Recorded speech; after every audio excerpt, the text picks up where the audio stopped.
KKR মুম্বাইকে Hardik পান্ডিয়াকে ছাড়ার জন্য একদম বাধ্য করে দিয়েছে। মুম্বাই হার্দিক পান্ডিয়াকে ছাড়তে বাধ্য হয়ে গেল, কারণ মুম্বাই ইন্ডিয়ান্সের কাছে কেকেআর এমন একটা দাবি রেখেছে, সেই দাবিতে সাড়া না দিয়ে মুম্বাই ইন্ডিয়ান্স থাকতে পারবে না এবং মুম্বাই ইন্ডিয়ান্স কেকেআর দলকে হার্দিক পান্ডিয়া দিতে চলেছে এবং দু একদিনের মধ্যে সেই ডিলটা কনফার্ম হয়ে যাবে। কারণ শাহরুখ খান অনেকটা ইন্টারেস্ট দেখাচ্ছে হার্দিক পান্ডিয়াকে দলে আনার জন্য, কারণ শাহরুখ খান হাত ধুয়ে পড়ে আছে যে শাহরুখ খান যাতে তার দলের মধ্যে আসে। কারণ কেকেআর দলে হার্দিক পান্ডিয়ার মতো একটা অলরাউন্ডার ক্যাপ্টেন করা প্লেয়ার দরকার, কারণ হার্দিক পান্ডিয়ার ভিতরে অনেক রকম গুণ আছে। সে ক্যাপ্টেন্সি করতে পারে, দুর্ধর্ষ মেজাজে টি-20 ক্যাপ্টেন্সি করতে পারে এবং টি-20 একদম বেস্ট অলরাউন্ডার, যার রিপ্লেসমেন্ট পুরো ইন্ডিয়াতে কি পুরো দেশে নেই যে তার রিপ্লেসমেন্ট করবে। হার্দিক পান্ডিয়ার মতো কত প্লেয়ার এসেছে তার রিপ্লেসমেন্ট হিসাবে, কিন্তু কেউ একদম টিকতে পারেনি তার রিপ্লেসমেন্ট হিসাবে। এখন নীতিশ কুমার রেড্ডিকে ভাবছে যে হার্দিক পান্ডিয়ার রিপ্লেসমেন্ট, কিন্তু নীতিশ কুমার রেড্ডিও টিকতে পারবে না। হার্দিক পান্ডিয়ার প্রায় 50% হতে পারবে না তারা। হার্দিক পান্ডিয়া এত বড় মাপের অলরাউন্ডার, সে যে হাতে বল করতে পারে দুর্ধর্ষ মেজাজে এবং তার ব্যাটিং স্টাইল তো জানো কুম্ফু পান্ডিয়া। সে এত ইগো নিয়ে খেলে মাঠে এবং সে এত ক্লাসিক নো লুক শট মারতে পারে এবং ক্যাপ্টেন্সি দুর্ধর্ষ মেজাজে করতে পারে এবং ফিনিশার টাচটা কলকাতা নাইট রাইডার্স দলে খুব সুন্দরভাবে দিতে পারবে হার্দিক পান্ডিয়া।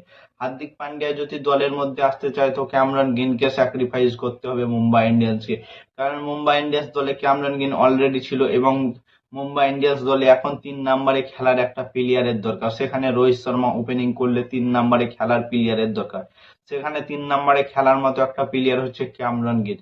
সেখানে মুম্বাই ইন্ডিয়ান্স দাবি করেছে যে তাদের ক্যামেরন গ্রিনকে দাও কলকাতার এবং আমাদের হার্দিক পান্ডিয়াকে দাও, এবং কলকাতা নাইট রাইডার্স প্রায় মেনে নিয়েছে যে এই ডিলটা কনফার্ম করার জন্য, কারণ হার্দিক পান্ডিয়াকে আনতে গেলে তো ক্যামেরন গ্রিনের মতো বড় প্লেয়ারকে স্যাক্রিফাইস করতে হবে।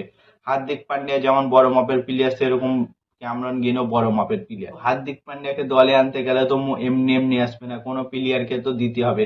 তাই ক্যামেরন গ্রিন যদি মুম্বাই ইন্ডিয়ান্স দলে যায় তো মুম্বাই ইন্ডিয়ান্সের মিডিল অর্ডারের সমস্যাটা সমাধান হয়ে যাবে এবং কলকাতা নাইট রাইডার্স দলে হার্দিক পান্ডিয়া চলে আসে, তাহলে কলকাতা নাইট রাইডার্স দলের পুরো স্ট্রং হয়ে যাবে এবং মিডিল অর্ডার ফিনিশার টাচটা খুব সুন্দরভাবে হার্দিক পান্ডিয়া দিতে পারবে।